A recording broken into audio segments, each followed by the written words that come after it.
CEO of Crowds on Demand, Adam Swart, is joining us now. Adam, appreciate you making the time. I want to jump right in here. Your company has your company at all been approached to provide protesters for these latest demonstrations in D.C., or are you aware of any paid protesters there?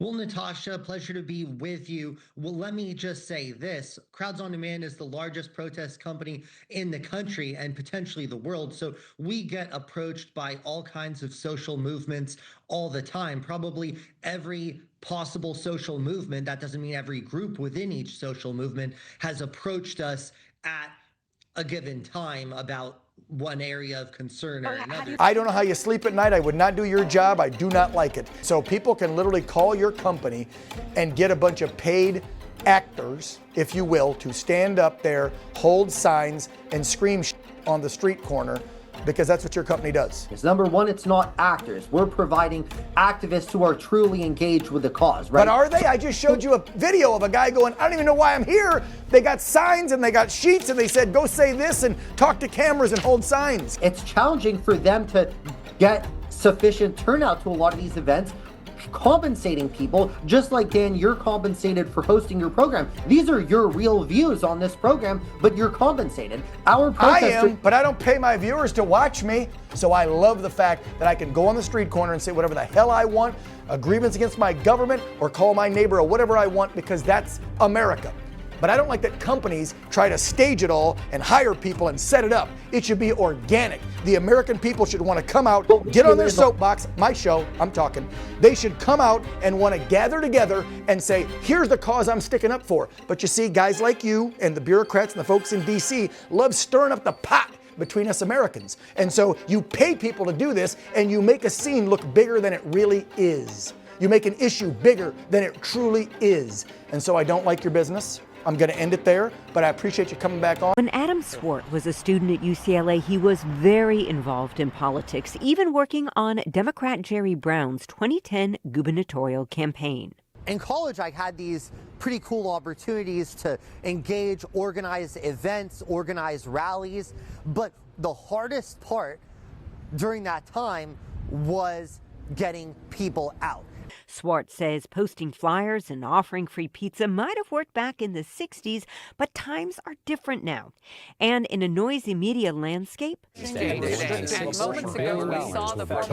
often hard to get attention unless there is conflict and strife. So it dawned on me, we're doing this either for free or for very little money, and yet we're providing a huge benefit to the people in charge. 12 years ago, Swart started Crowds on Demand. The company hires people to do everything from protesting with picket signs to promoting products at expos and public events. For example, here in Century City, Swart had roughly 20 people picketing a major corporation over what critics called racial bias. They showed up every day for about a year. And Swart says some of what he calls his advocacy group leaders can make up to $10,000 per month. It's hard work, but it's also really fun when it's a cause that you believe in. There are, however, concerns. I think a real concern in all protests now is the possibility of violence. Political strategist Elizabeth Ashford worries that with so many turbulent clashes erupting at protests lately, what Crowds on Demand calls incentivized activists could make matters worse. Naturally, you want to think that anytime you're seeing a civics event that you're seeing, folks that turned up on the natural because they felt very passionately about it. I came up with the idea for Crowds on Demand when I was actually on vacation in Estonia. And we were about to get off the plane, and I saw that there were some VIPs being greeted with a bunch of fanfare, people, shouting their names, the whole VIP treatment. And I was like, why isn't that available to me? I don't even know who those people are. Why not make a business that lets anyone feel like an A-list celebrity or a politician? As you walk around town or the mall or the airport or wherever, you're gonna have people chanting your name, you're gonna have fake reporters yelling questions at you, you're gonna have fans following around, you're gonna have security guards pushing back everyone because there are gonna be a lot more people that wanna get a look at this point. You really just have will have all the trappings of being a real celebrity. We work with a crew of trained actors, photographers, videographers, all of that to give you the impression and give people around you the impression that you're an important celebrity. In Los Angeles in particular, what's happened is there has been a real celebrity that has gone unnoticed because everybody's actually staring at our event. I started this business with money that I had made from investing.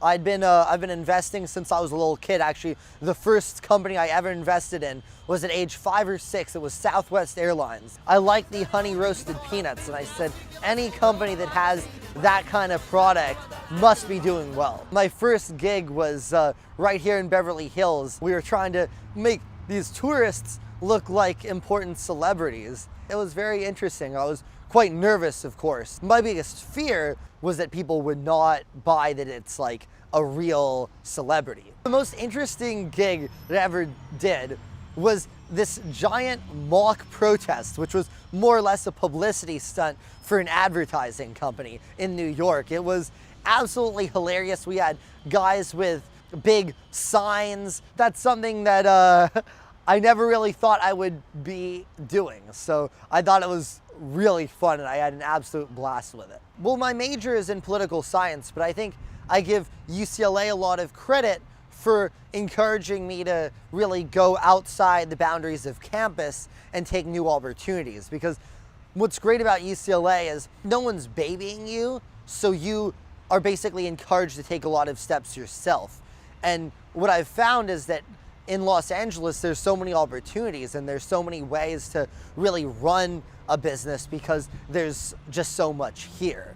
So I think despite the fact that I'm a political science major, I was able to find the resources I needed to learn how to make a business and make it viable. We're branching out into doing flash mobs, which is sort of a choreographed dance. We're doing our first one in about a month in Las Vegas at a casino. So I'm very excited and also a bit nervous to see how that turns out. And